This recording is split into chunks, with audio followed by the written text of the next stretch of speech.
সালাতে দোয়া কবুল হয়। সালাতে দোয়া কবুলের তিন জায়গা।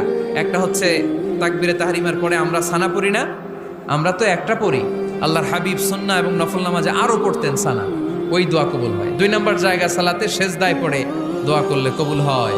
আকরাবু মা ইয়াকুনুল আবদু মির রাব্বিহি ওয়া হুয়া সাজিদ ফাকসিরু ফীহি দুআ।